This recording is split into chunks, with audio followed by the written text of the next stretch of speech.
la mayor parte del material que tenemos, y es el cierre de la gracia, parte 1 y parte 2. ¿Por qué creemos que eso es importante? Porque si hubo un tema del cual Jesús advirtió a su iglesia, sus discípulos, era precisamente en el tiempo donde ya no se iba a poder obrar más, donde ya no iba a haber oportunidad para el ser humano. Tiempo de gracia, parte 1 y parte 2.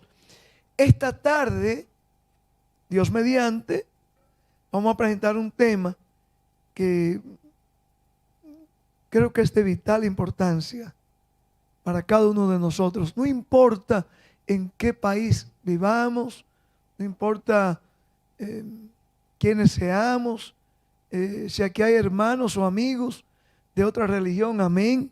Usted necesita conocer de esto también. Mis hermanos adventistas de las asociaciones necesitan conocer esto también. Y mis hermanos adventistas de verdad presentes también necesitamos conocer en qué consiste el fatal sofisma de Satanás. Ese tema pues vamos a tratar de presentarlo. Ojalá que podamos estar todos acá en la tarde. Invitemos a más amigos y hermanos.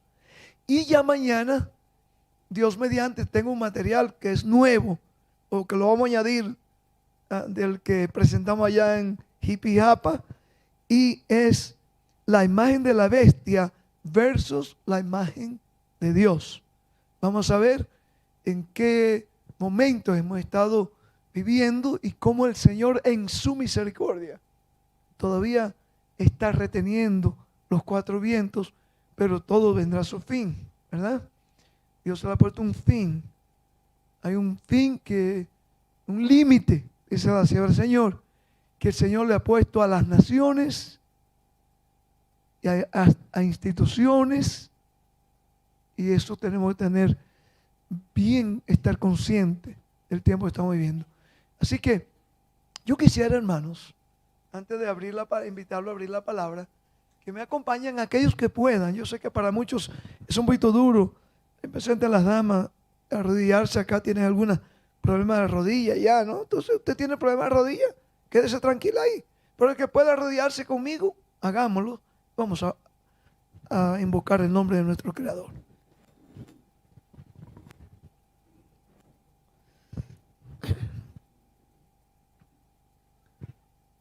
Amante Padre que moras en los cielos, desde el lugar santísimo, Padre, estamos tratando de llegarnos a ti a través de la sangre de tu Hijo amado Jesús, quien ha derramado su sangre para que nosotros podamos, a través de sus méritos, acercarnos hasta tu trono de gracia. Padre, ayúdanos para que en estas presentaciones solamente podamos ver a tu Hijo amado, que pueda resaltar la cruz del Calvario, que pueda resaltarse en cada presentación el ministerio que tú estás a punto de terminar a favor de tu pueblo, a favor de tus hijos. Oh Padre, ayúdanos para que nosotros podamos ser parte de ese pueblo que a través del mundo entero tú has levantado para esta hora, para que seamos atalayas y que muchas almas puedan venir como testimonio del trabajo de nuestras vidas. En el nombre de Jesús. Amén. Amén.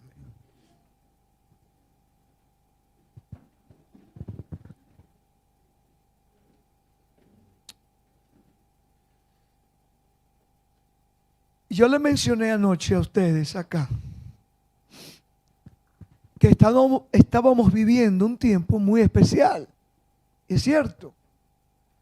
Yo no cambiaría este tiempo por ningún otro en la historia. De cierto, de verdad lo digo. Y tengo mis razones para decirlo.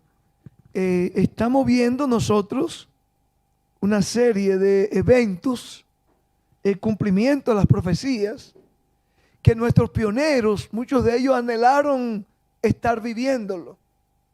Los profetas, tanto del Antiguo Testamento como del Nuevo, y la sierva del Señor incluso, era su mayor anhelo, el estar viviendo precisamente en el tiempo en que pueda ser que estemos viviendo en la última generación. Última generación. Ahora, quiero aclarar algo, con todo el cariño, con todo el respeto, ¿verdad? Se nos ha dicho en cuanto a la terminación del tiempo de gracia, que ese tiempo no ha sido, escuchen, lo voy a hablar de una forma con mucho respeto, ¿verdad? No ha sido revelada a ningún ser humano. No ha sido revelada. Y ella da las razones, el por qué el tiempo de gracia no ha sido revelado a ningún ser humano. Ella dice, porque si eso fuera así, se usaría tanto para mal como para bien. O sea, sería más para mal, porque entonces si se diera un tiempo específico, Satanás pondría en la mente de la mayoría de las personas, decir, bueno, entonces cuando llegue ese momento, yo me voy a preparar. Y no es así, hermanos. Sin embargo, sí se nos ha dicho, y este es el otro extremo que debemos tener mucho cuidado.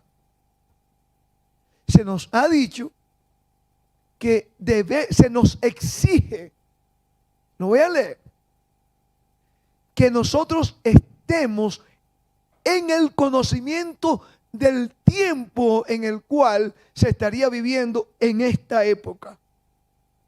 Sería fatal. Déjeme leer solo para que nadie piense que estoy hablando aquí algo que me soñé anoche. Otra vez, quiero empezar con estos pensamientos para que nosotros podamos crear conciencia que siempre, por lo general, el enemigo presenta dos extremos.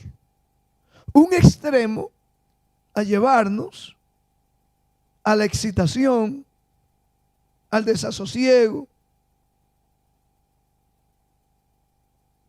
a querer alimentar nuestros oídos, nuestras emociones, comezón de oír, dice Pablo. Iba a ser una de las evidencias que estaremos viviendo en los últimos días. O sea, un extremo el cual la gente, y ustedes lo han escuchado por aquí, esto no es nada nuevo. Desde que Dios levantó el movimiento, note bien como digo, el movimiento adventista, el enemigo se ha encargado de levantar personas muy bien intencionadas, pero supuestamente que, tú sabes, ya Dios le revela que el año que viene, que para abril, por aquí se oía en Sudamérica, allá en Norteamérica lo escuchábamos, en ciertas personas buenas, gente buena, que si para la primavera del año que viene, y que dentro de 2 años, dentro de 5 años, eso, hermanos, no es nada nuevo. Nada nuevo. Eso hay que tener cuidado. Mucho cuidado. Ok. Entonces la otra parte era que es tan fatal como esa. Es que nosotros nos descuidemos y caigamos en el extremo. Decir, bueno, como han habido tantos extremistas, tantos alarmistas que han estado poniendo fecha y todavía no ha surgido. Entonces, todo esto debe ser una falsedad. O quizá algún día va a venir Cristo, algún día van a venir las leyes dominicales, algún día terminará la gracia. No, hermanos, eso sería tan fatal también como el otro extremo. Note bien como dice aquí la pluma inspirada. Voy a agradecer, hermanos, no para mí, sino porque vamos a estar estudiando, meditando en la palabra de Dios. que tratemos de mantener la mayor reverencia posible. Cuando nos postramos, es más, la Señora del Señor dice, cuando entramos, y aquí estamos en un templo, es un templo, es la iglesia, porque la iglesia no son paredes, es donde se reúnen los hijos de Dios. Ahí está la iglesia de Cristo. Dice que debiéramos ni siquiera de tratar de hacer secretos. Los teléfonos, por favor, tengámoslos apagados si es posible. Yo ando con mi teléfono a veces porque hay citas, pues como no puedo andar con todos mis libros, entonces pues uso alguna referencia ahí de la sierva del Señor. Pero no deben sonar los teléfonos en servicio de la iglesia. No deben. Tampoco debemos estar hablando. Es mi costumbre. Mi esposa lo sabe. Nuri, que me conoce muchos años, Flavio. Cuando yo veo que alguien va a hablar, yo me quedo callado y lo miro a ellos.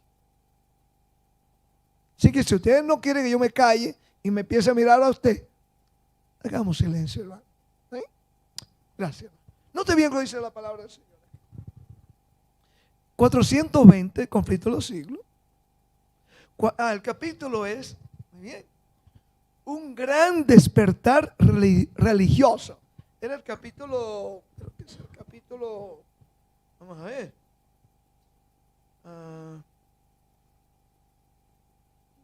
Así, es el capítulo 21, conflicto de los siglos.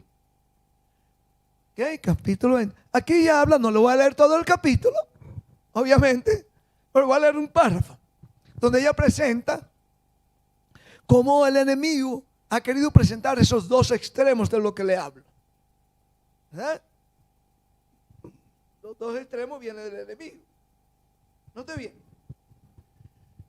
Dice en ese capítulo que ya me refiero, un gran despertar religioso.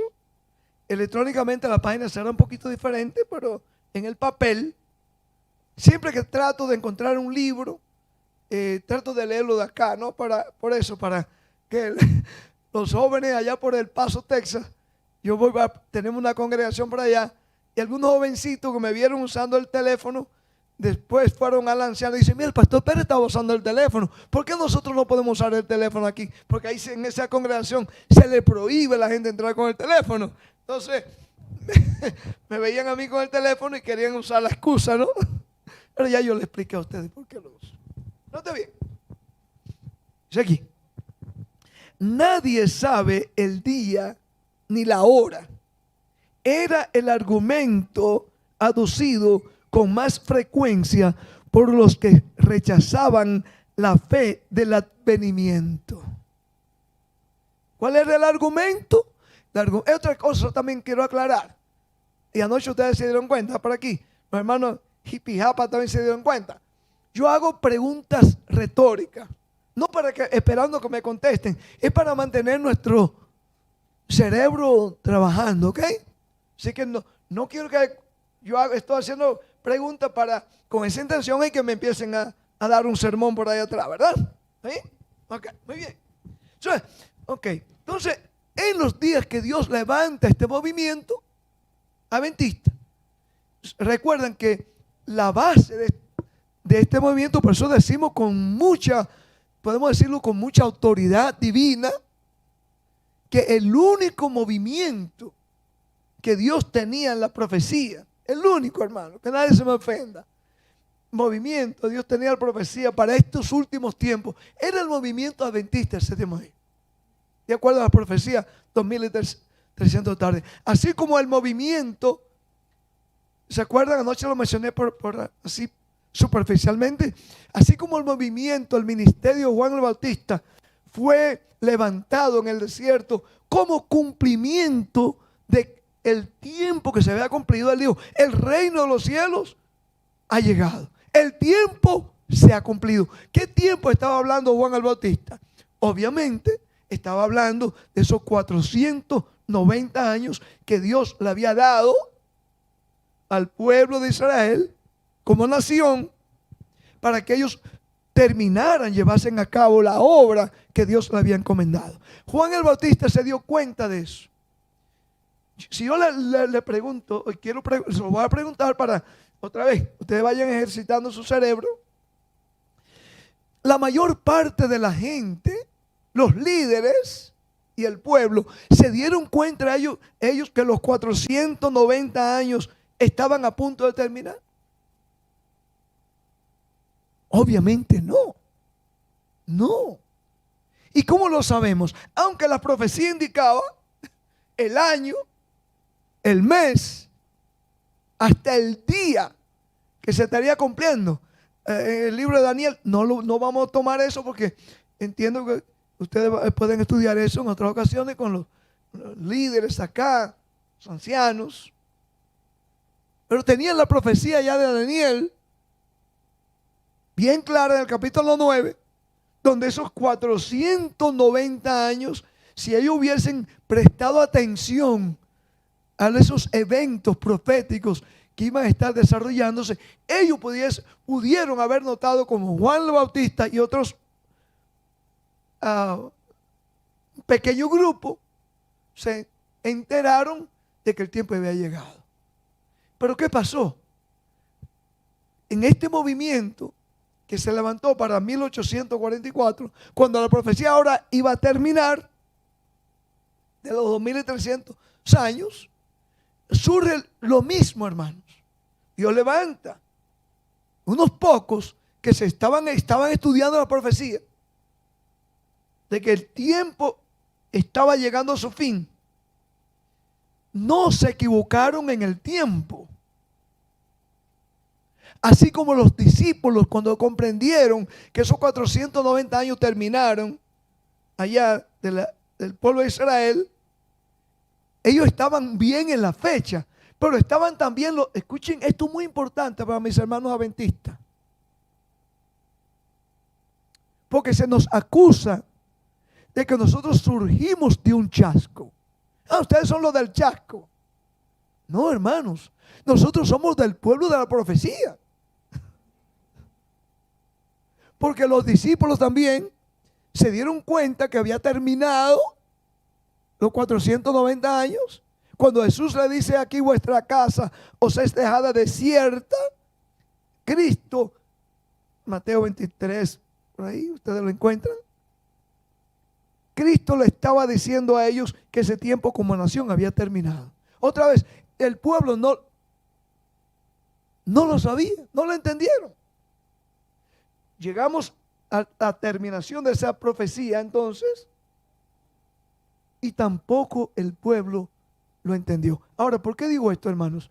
Los discípulos tenían la idea, ustedes lo deben saber esto, de que Cristo en sus días establecería, ¿qué cosa? El reino. Por eso Santiago y Juan, la madre, viene y se le presenta a Jesús y le dice: mira, yo quiero que ahora cuando tú establezcas tu reino, me pongas un hijo mío a la derecha y el otro a la izquierda. No entendían. No entendían. Entonces pasaron un chasco. Aunque llegaron a comprender los 490 años, pero tuvieron un chasco. Los discípulos también. Sí. Entonces, digo esto, vamos a echar por un lado todas las enseñanzas de los apóstoles, e incluso el apóstol Pablo, que pensaba que iba a estar vivo cuando Cristo venía. La vamos a echar a un lado tan solo porque ellos no entendieron a cabalidad lo que en sí se estaría llevando a cabo. Lo que sí empezó, hermanos, debemos estar conscientes de eso, fue la última fase de Jesús.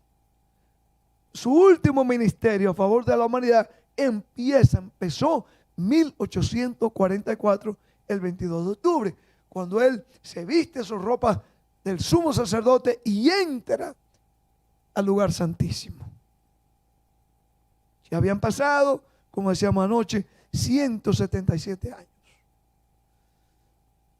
Ahora, hermanos, aquí ella pues presentó el problema que la mayor parte de la gente decía: no, nadie sabe el día y la hora. Bueno, ese texto, déjame aclararle también, si lo fuéramos a traducir literalmente al griego, lo que Cristo dijo fue que nadie iba a declarar ese día. el día y la hora. Nadie, solamente mi Padre. Eso es lo que quería decir. Ustedes pueden buscar más adelante en sus concordancias bíblicas por ahí. ¿Ok? Nadie iba a declarar ese día y la hora, solamente mi Padre. Entonces muchos usaron ese texto. Si el pasaje bíblico dice, pero el día y la hora nadie sabe, ni aun los ángeles de los cielos, sino solo mi Padre. O sea, Él solo iba a declararlo. Era lo que significaría en un idioma castellano más claro. Dice, los que estaban esperando al Señor dieron una explicación clara y armoniosa de esta cita bíblica. Le explicaron a la gente. Y resultó claramente refutada la falsa interpretación de que ellas sean sus adversarios. Estas palabras fueron pronunciadas por Cristo en la memorable conversación que tuvo con sus discípulos en el Monte Calvario. Cuando Él le dijo, ¿verdad? ¿Qué señal? Le preguntaron a los discípulos, ¿qué señal habrá de tu venida y del fin del mundo? No debe interpretarse, noten bien ahora lo que ella dice. No debe interpretarse una declaración del Salvador en forma que venga a anular otra. Aunque nadie sepa el día ni la hora de su venida, se nos exhorta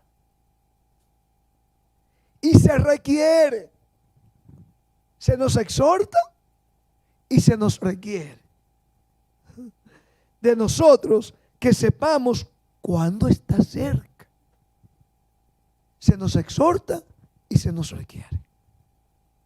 ¿Qué más? Se nos enseña además que menospreciar su aviso y negarse a averiguar cuando su advenimiento está cercano será tan fatal para nosotros como lo fue para los que viviendo los días de Noé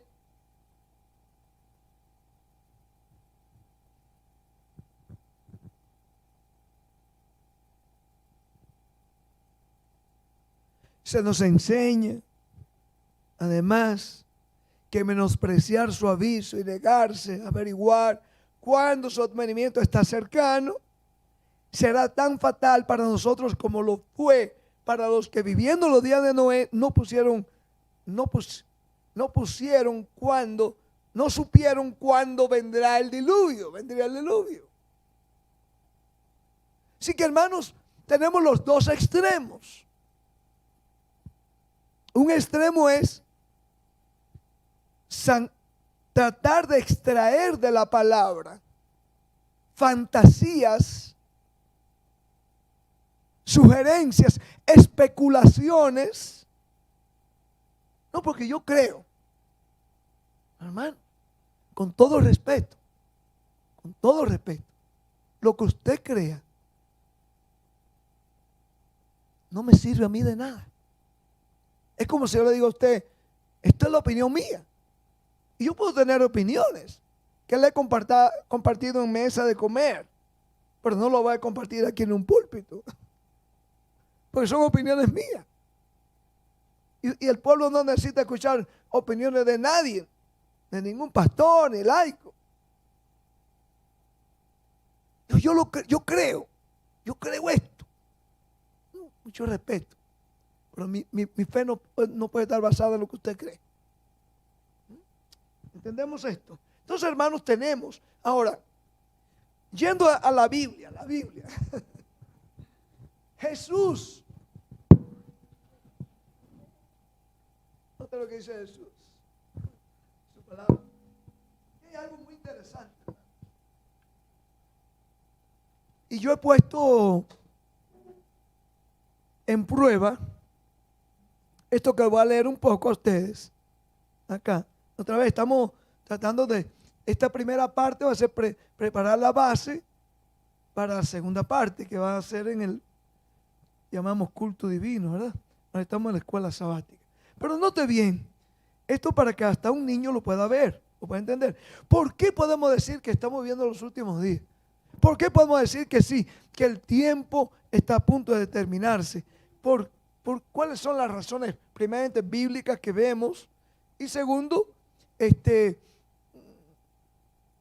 ¿será que nosotros los adventistas hemos estado poniendo nuestra fe, como también nos acusan allá y acá y por donde quiera en el mundo? Dicen, no, ustedes son la gente que andan predicando el mensaje de ustedes, una señora Elena G. de White. No, hermano, no. Cada palabra, cada mensaje que Dios nos ha dado, cada verdad están fundamentadas, deben estar fundamentadas en la Biblia. Yo no predico en televisión o radio, señora White dice, no. Eso no, el mundo no, ella misma nos aconsejó que no usáramos ese método. Pero como estamos aquí en mi iglesia, yo pues la uso también, ¿verdad? Estamos aquí en la iglesia, entre hermanos. Note bien cómo este asunto se nos ha dicho, se nos ha descrito en Apocalipsis capítulo 10. Allí estaba, hermanos. Allí está descrito cómo se presentó la experiencia de aquellos que pasaron por ese gran chasco.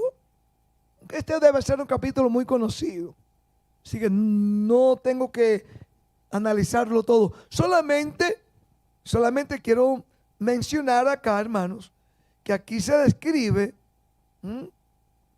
dice acá, en el capítulo 10, versículo 5, déjame pasar ahí unos versículos, unos pincelazos nomás. Dice, el ángel que vi en pie sobre el mar y sobre la tierra levantó su mano al cielo. Versículo 6.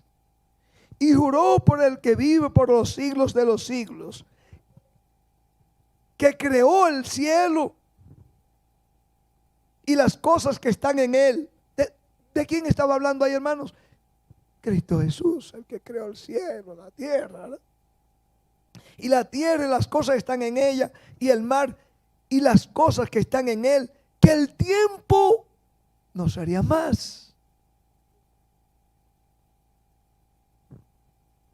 sino que en los días de la voz del séptimo ángel,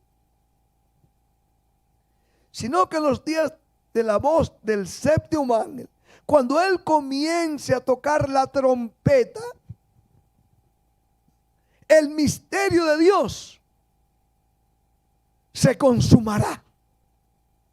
¿Está bien? El ángel le está mostrando a Juan. Primero, usted lee los versículos anteriores y los que siguen van a describir precisamente ese tiempo donde iba a venir un mensaje que iba a ser dulce como la miel a su paladar. Que Cristo viene. Cristo viene para 1844. Era una dulzura que hubo allí. Pero iba a ser, cuando se lo tragaban, iba a ser ¿qué cosa? Dice, amargo. El versículo 9. Dice, fui al ángel diciéndole que me diese el librito. Y él me dijo, toma, cómelo, y te amargará el vientre, pero en tu boca será como dulce. Amargo porque iban a pasar un ¿qué? Así como quienes, los discípulos tuvieron que pasar un chasco. Pero era dulce para ellos pensar, Cristo va a establecer su reino ahora. Y Judas tenía un interés no en las cosas espirituales, en las cosas del mundo. Y él decía, qué bueno, yo como soy el más talentoso aquí, pues seguro que me va a poner a mí de jefe de Estado. Algo así, ¿no? Primer ministro, me va a hacer. Pero qué amargo fue, ¿verdad? Qué amargo. Ahora, hermanos, te estoy leyendo esto porque si en este tiempo, note bien, voy a repetir el versículo 7. Sino que en los días de la voz del séptimo ángel, cuando él comience a tocar la trompeta, el misterio de Dios se consumará. Hermanos, el misterio de Dios. Entonces, estamos viviendo esa séptima trompeta. Mucho respeto. Sé que por allá, por el norte, por la República Dominicana, por donde quiera que voy, Se escuchan personas que no, que estamos esperando la primera, la segunda, la tercera trompeta. Digo, bueno, no sé cuál trompeta será. Porque la trompeta que dice la Biblia, que estamos desde el tiempo del chasco hasta ahora. Primero decía que el tiempo no sería más y que cuando él comenzara a tocarse el séptimo ángel tocara con la trompeta, el misterio de Dios estaría terminado, se iba a terminar. Ahora, ¿en qué consiste ese misterio de Dios? Otra vez, pregunta retórica, por favor. Quiere decir que no tienen que contestarme. Solamente quiero ir creando, hermanos, en Efesios capítulo 1, note bien, Efesios 1, vamos a volver de nuevo. Efesios 1. ¿Qué consiste ese misterio de Dios que sería consumado, terminado en este tiempo? Note bien. Efesios 1, 9 y 10. Note cómo dice la palabra de Dios. Porque estamos viviendo ese tiempo. Yo tengo que probarles a ustedes. Por la gracia de Dios, que estamos viviendo en ese último tiempo en el cual el misterio de Dios iba a ser consumado. Después de esto no habrá otro tiempo, hermanos. No habrá un segundo tiempo de gracia.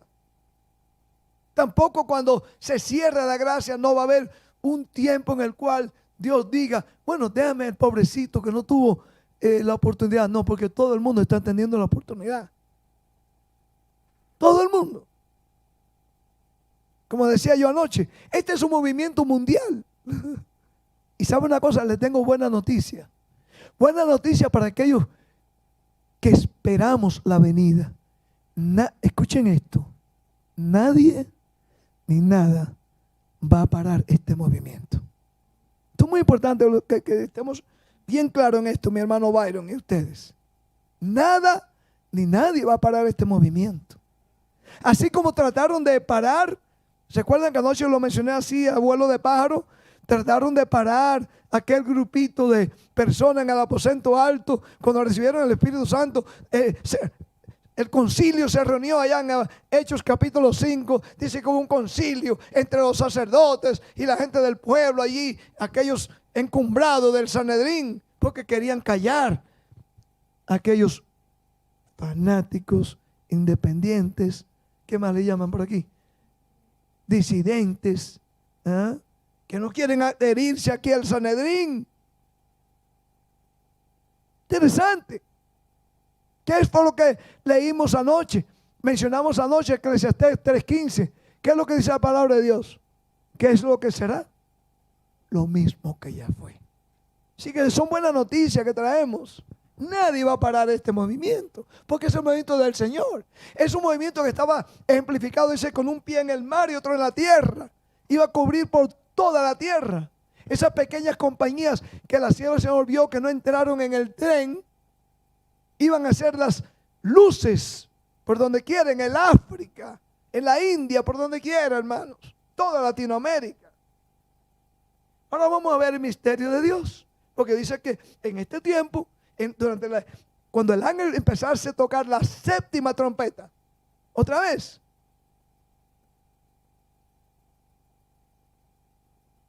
séptima trompeta, el misterio de Dios sería consumado.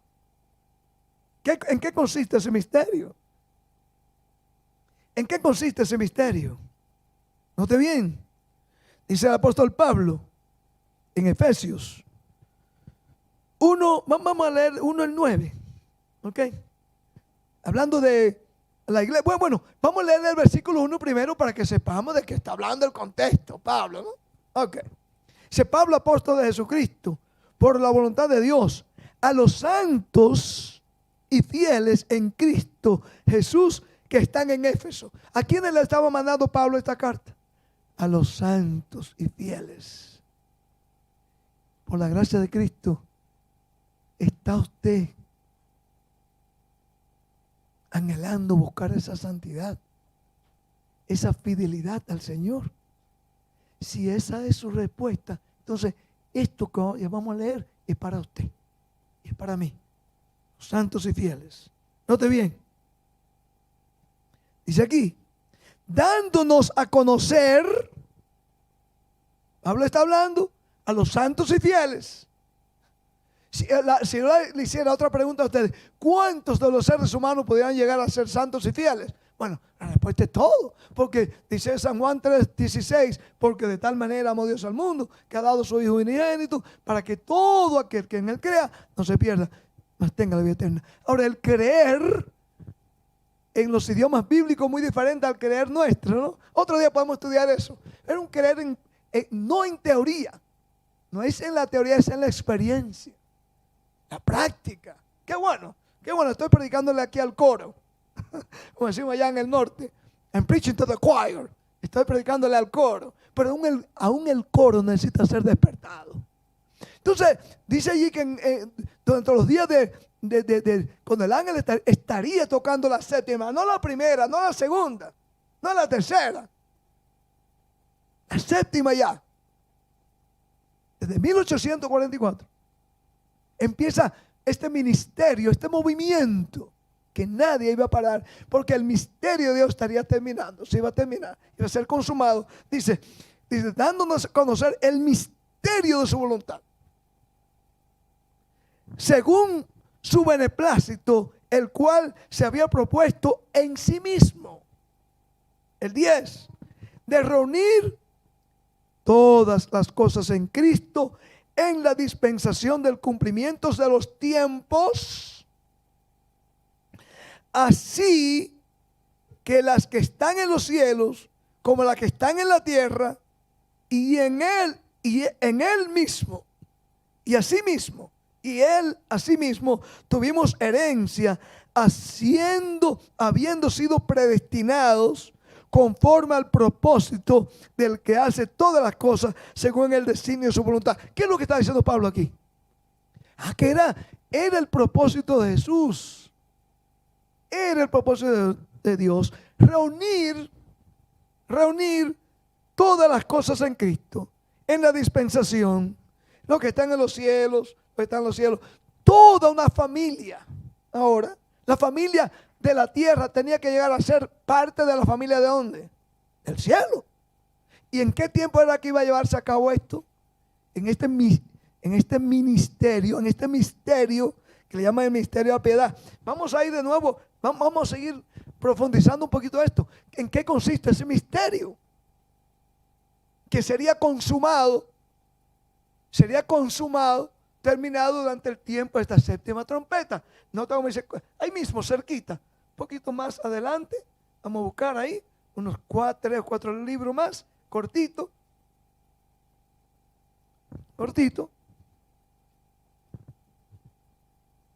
Colosenses, note bien. Tenemos que entender, hermanos, si no participamos ahorita, de este misterio que tenía porque ya después, dice allá en Apocalipsis 10 leíamos que iba a terminarse en este tiempo. Iba a terminado, iba a ser consumado. Nos quedaremos afuera.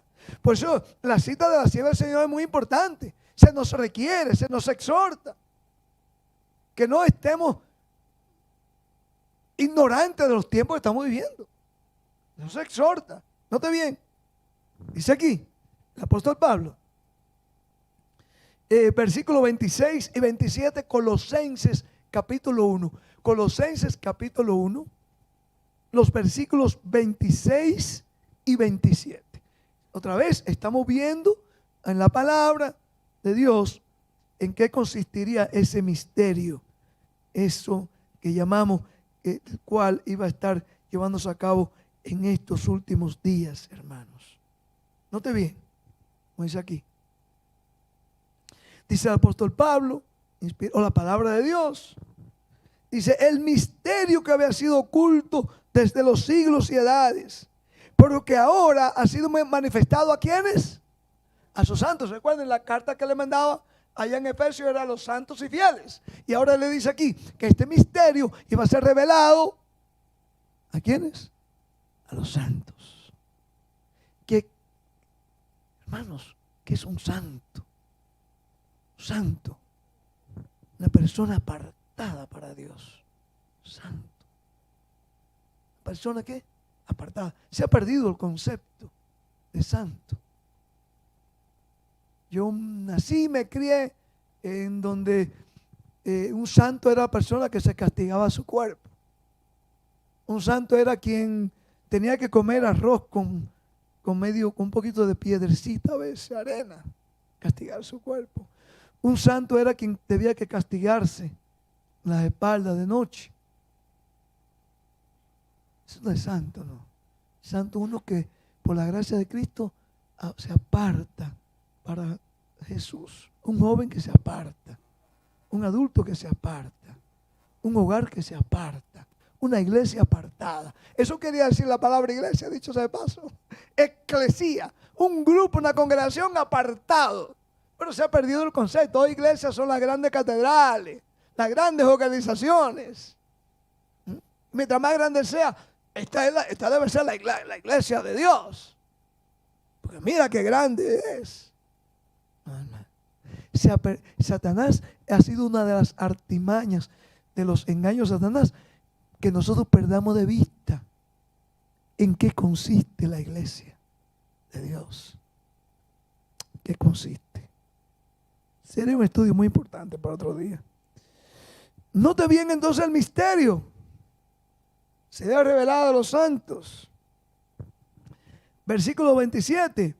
A quienes Dios quiso dar a conocer las riquezas de la gloria de este misterio entre los gentiles, que es Cristo en vosotros, la esperanza de gloria. De acuerdo a la palabra que hemos leído acá, los versículos, hasta aquí ahora. Vamos ya de nuevo allá a Apocalipsis a 10, pero de acuerdo a estos versículos, ¿en qué consiste ese misterio que iba a ser consumado, terminado?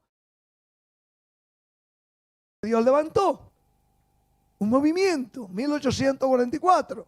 El último movimiento que surgió, sí es verdad, de un chasco. Así como los discípulos, la verdadera iglesia de Cristo, también surgió de un chasco. La historia se repite. Es un paralelismo. En aquel entonces, la mayor parte del pueblo, incluyendo los dirigentes, no entendieron que el tiempo se había terminado. Los 490 años. Es más, hasta el día de hoy todavía están esperando al Mesías. El día de hoy. Ahora, hermanos, el misterio que iba a ser consumado en estos días, en estos tiempos, tenía que ver Cristo en vosotros. La esperanza de qué? De gloria. Cristo en vosotros. La esperanza de gloria. Algo interesante. Volvamos de nuevo allá en Apocalipsis 10. Algo interesante.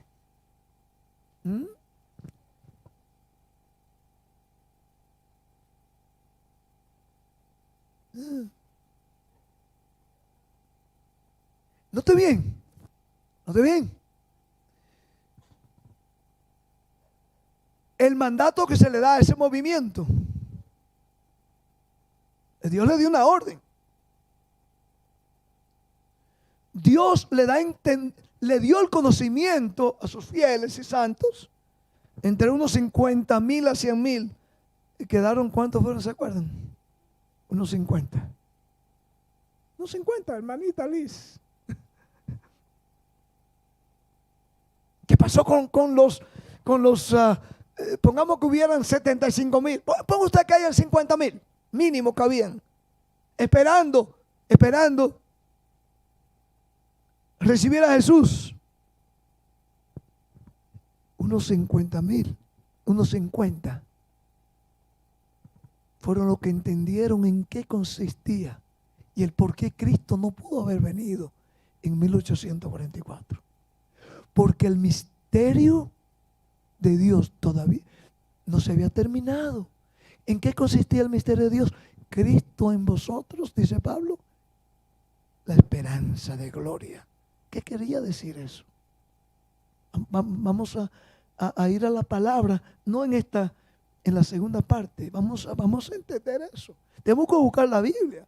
Porque si decimos que tenemos que tener cuidado con los extremos, tenemos que ser un pueblo balanceado entonces. No caer ni en las expectaciones, ni en los vientos de doctrina, pero tampoco quedarnos en la indiferencia. Un pueblo como balanceado. Un pueblo que es un pueblo que puede afianzar su mensaje de acuerdo al misterio que es Cristo en vosotros, la esperanza de gloria, hermanos. Nota bien lo que dice allí el versículo 11, el último versículo del capítulo 10 de Apocalipsis. Dice, y él me dijo, es necesario que profetices otra vez. ¿Sobre cuántos pueblos?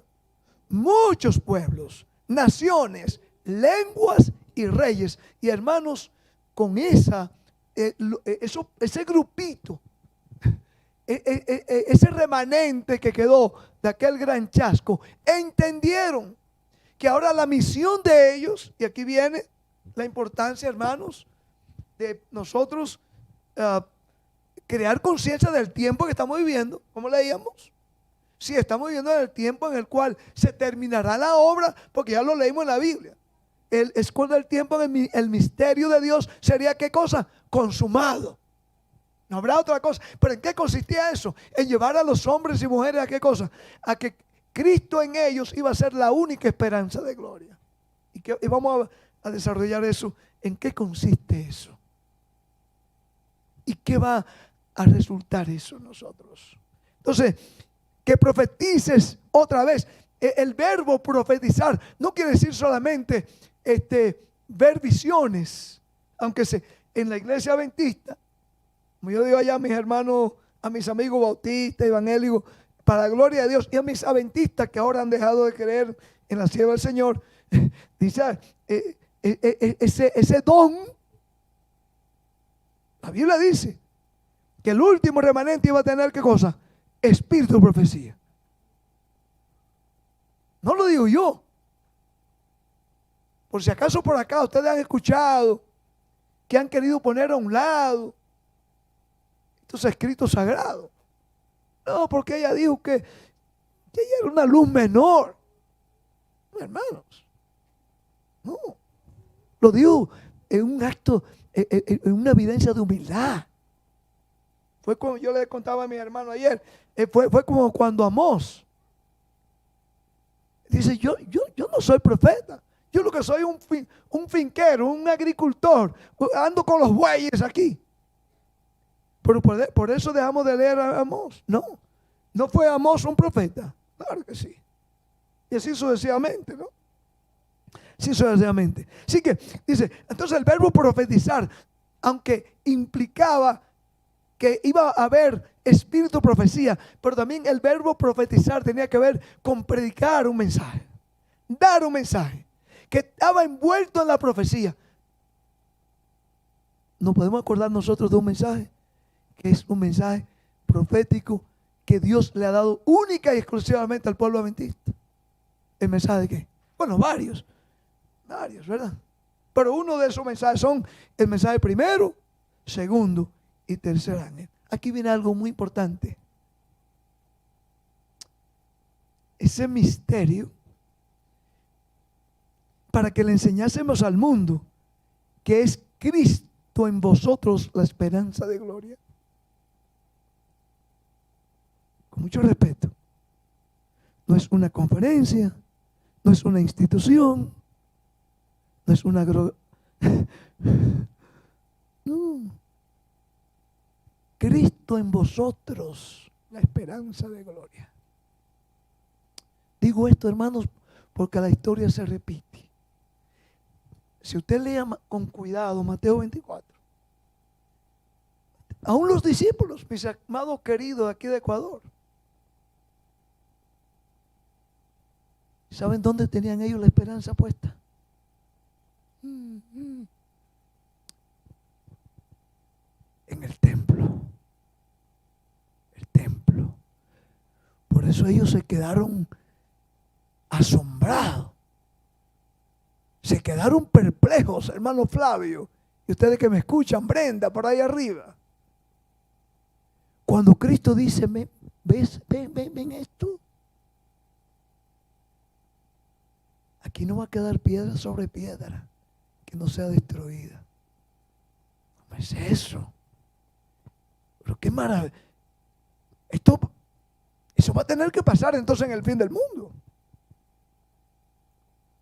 Y una de las cosas que le enfureció a los líderes fue cuando ellos escucharon que Cristo dio esas palabras. Porque ellos, mientras tenían el templo, tenían a todo el pueblo. ¿A cuánto del pueblo? Hermanos, déjame repetirte, aún los discípulos, hasta ese entonces aún los discípulos estaban confundidos. Porque tenían su mirada puesta en el templo.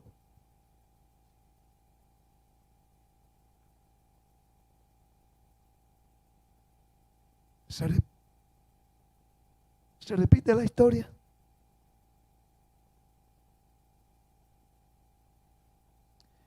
El misterio que iba a ser consumado en estos últimos días era llevar a los hombres y a mujeres a que enseñarles que era Cristo en ellos la única esperanza de gloria. Pero ellos tenían puesta su esperanza en la estructura, en el templo. Ellos no lo entendían. No lo entendieron. ¿Estamos entendiendo nosotros eso?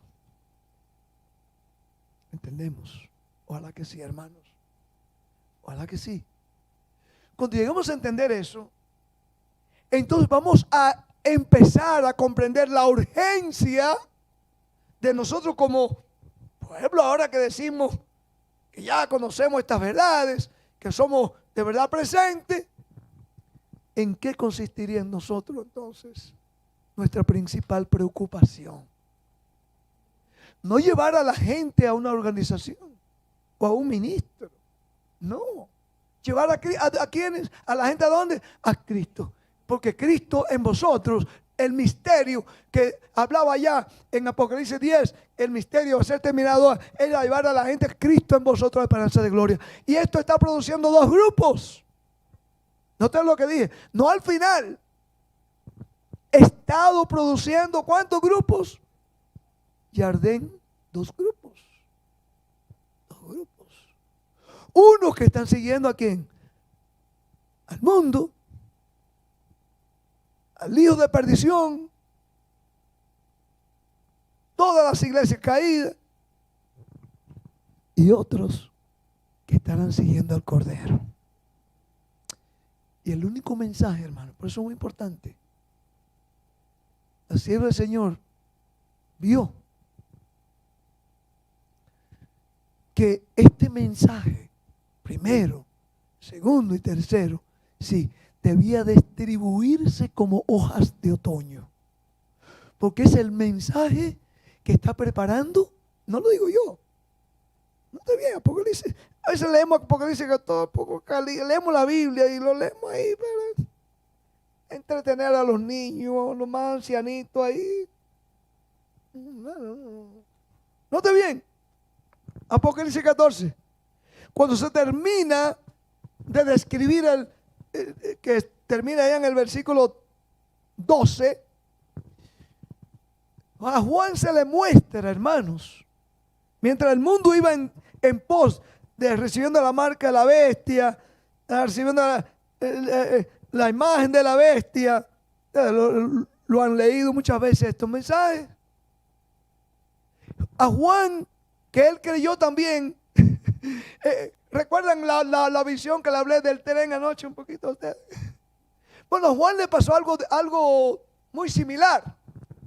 Él cuando ve, y por eso sale el mensaje del tercer ángel, que estaban adorando a la bestia, a su imagen, que el mundo estaba rechazando este mensaje. Juan ahora queda perplejo. Y él mira que aunque estos mensajes están volando por el medio del cielo, él pudo contemplar, hermanos, cómo el enemigo iba a tratar de obstruir estas verdades. Y más nosotros tenemos los mensajes, sierva del Señor, donde ella nos dice claramente en muchos de los libros que una de las artimañas del enemigo era que se presentaran estos mensajes, pero se presentasen, en inglés decían around the bush. Around the bush, ¿qué significa en español eso? Como entre cortinas, ¿no? Y así dice ella, libro de evangelismo. El enemigo ha levantado un engaño, dice ella, donde estos mensajes se presentaran al mundo, pero de una forma, en español la frase es camuflado. Qué bien, oye, este hermano lee la Biblia. Hermano mío. Camuflado es la palabra que ella usa. ¿Entiende esa palabra como? Espérate. Sí, la marca de la bestia puede ser cualquier día. Puede ser un lunes, un martes. ¿Han oído eso por aquí? Ah, no, por aquí ustedes no lo oyeron. ¿Lo escucharon? Está bien. Bien. Así como así. Anoche, sí, vamos. Sí, vamos a ir allá a hacer planes. Vamos a darle la mano allá al hombre de pecado. Vamos a hacer planes, hacer reuniones con él.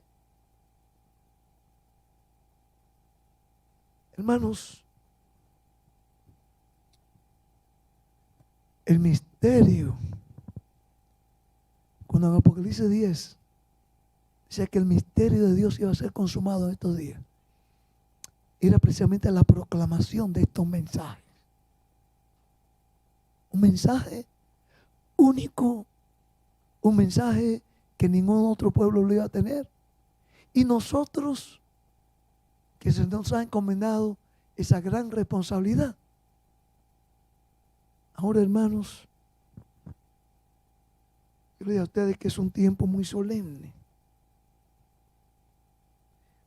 Cuando él ve todo este panorama, Juan, el ángel entonces le dice, no, pero espérate, Juan, espérate. No todo está perdido, Juan. Recuerden que yo le enfatizaba anoche a ustedes, no todo está perdido. Hay que desanimarse. Por eso el ángel le dice a la sierva, no todo el mundo entró en el tren. ¿O habían qué cosa? ¿Qué cosa fue lo que le presentaron a los hermanos que están ahí arriba? ¿Qué cosa fue lo que le presentaron el ángel? ¿Habían qué cosa?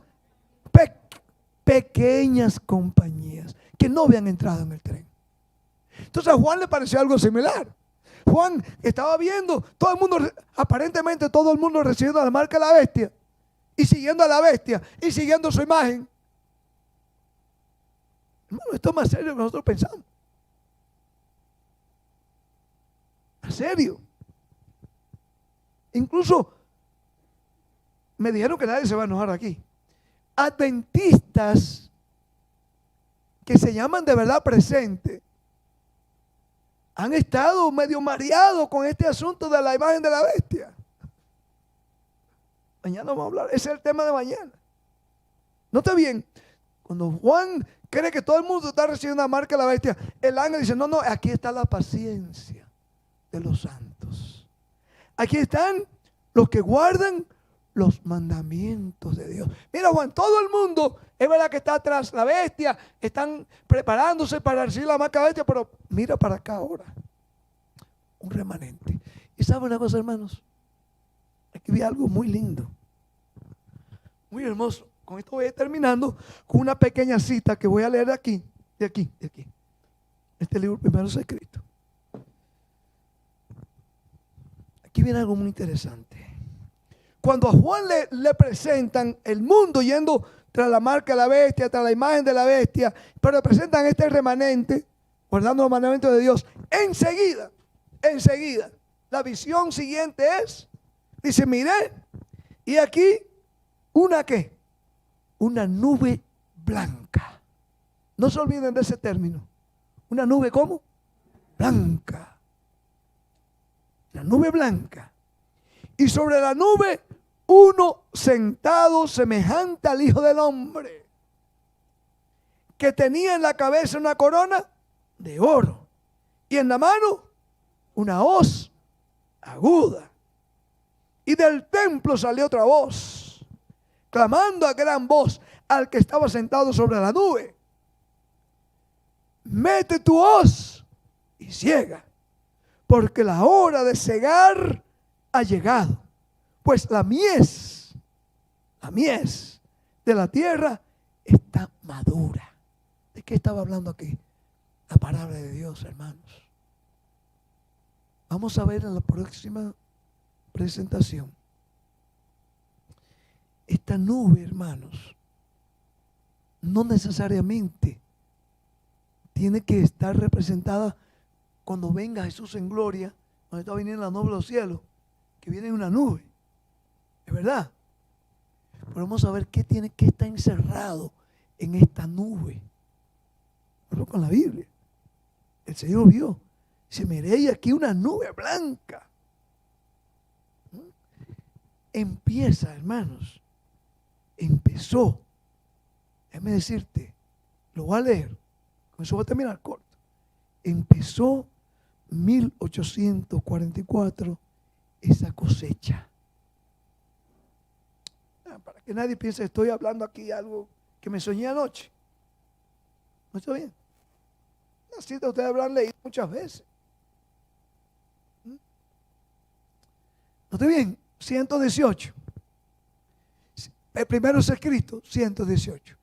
Esta cosecha, Jorgito, y ustedes, mis hermanos, empezó en 1888. Esta cosecha que se describe aquí en Apocalipsis 14. Los versículos que estamos leyendo. Llegó la hora de cegar. Una orden, una voz, ¿cómo decía? Una voz clamando a gran voz: eche tu hoz, porque la hora de cegar, de empezar a cosechar. La gente está aquí en el campo, están cosechando, ¿verdad? Pero allá Norma a veces levanta un jardincito en la casa y me dice: mira, los ajicitos míos, mira la matita, ya me dio 8 ajicitos, 7.